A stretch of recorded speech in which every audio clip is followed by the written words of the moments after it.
Today's tutorial is going to show you how to create a tile that repeats seamlessly. This is good for tiled backgrounds, anything that you want to use across a surface and not have any seam lines. This is how you would do that. So we're going to use Piskel again. We're going to go ahead and create a sprite. And for today's size, let's go ahead and leave it the default size 32 by 32. That'll work. And let's just start making some texture here. So this would be good for a floor if you have like a top-down type of game and your character is walking across and you want to fill that whole space, like the Ghost Shooter, for example. So I'm going to go ahead and just fill this. I'll do like a wooden floor with some wood grain for the background. So I'm going to choose a tiny bit darker here, a brown background, just a beige, plain old. Go ahead and fill that. And I'm just going to do some line work. So I'm going to darken that a little bit. And you can do whatever you want with this, honestly. I'm just going to go ahead and bring some lines across this. They don't have to be perfectly straight. I'll switch to the line or the stroke tool in just a minute here. You could start like that. You could go slightly darker. Let's go ahead and change to the stroke tool and get some straighter lines in here. And they could be short, long, dashed. The goal is to have it balanced. So if you look in the top right here, up here, your preview screen, make sure you don't have any areas that are lacking of texture and whatever you're working on. You want to have it balanced throughout. If you have an area that's not busy, you'll see it when we go to repeat this tile. And let's do just a little bit more of an orangey color. We can do some side-by-side pieces here. This is a little bit too bright. Pull that up a little bit.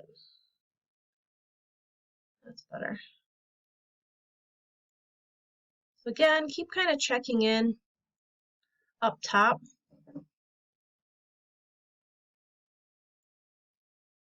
To make sure that it's balanced. I'm going to try and just do this as quickly as I can.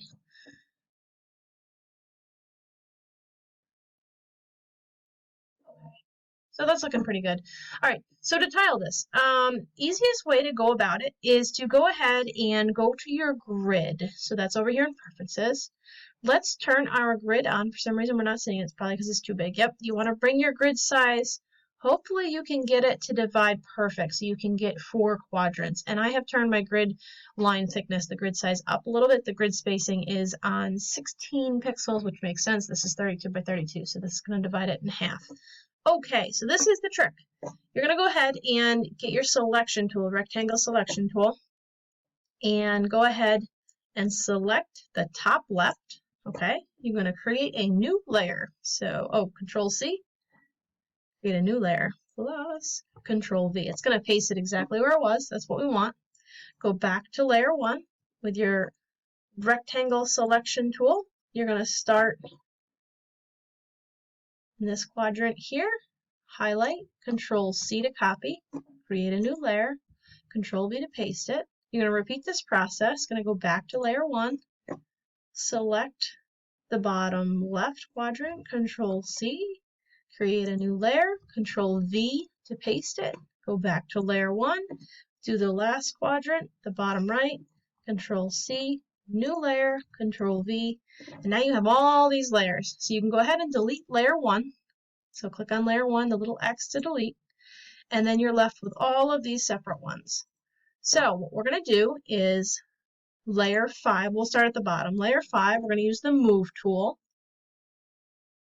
or the M for hotkey, and you're going to select it and you're going to move it opposite. What's going to happen is these outside areas, the outside edge is going to end up being on the inside of this square, and that's going to allow this tile to repeat seamlessly. So we're going to move bottom right to top left. That was layer 5. I'm going to go to layer 4. Bottom left, top right, go to layer 3. That happens to be underneath that one, so that's top right to bottom left. And the last one, layer 2, top left, move it to bottom right. Now you can go ahead and merge these layers. It's going to look a little weird. That's okay. Now would be a good point to go ahead and save this. I'm just going to save it to my gallery for now. you can always go back in, edit that, and export it, do whatever you need to do. So in order to test this, to make sure that it is indeed going to tile properly, we're going to go ahead and size up our canvas.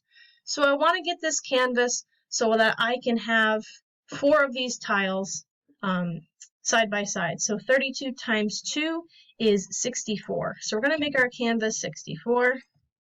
You can go bigger, but we're just doing a quick test. And we're not going to do anything with maintain aspect ratio or resize. Go ahead and just resize. Don't have those ticked.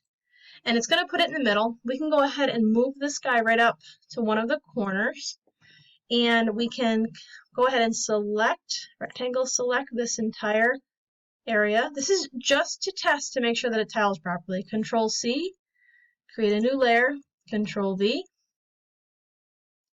And why isn't that selecting that right? Give me one sec. Select, Control C, add a new layer, Control V. There we go. Now it's working. And move that over. I believe we can just go ahead and create the new layer. Control V, move it. Create a new layer. Control V, stick it in there. Go ahead and merge your layers. Except for the first layer. Nope, we're good. We can go ahead and merge these. And now you can see up, especially up here. Let's, is there a way I can make this bigger for you? Let's see. Yeah, so here we are, full view, preview what this would look like if this was tiled.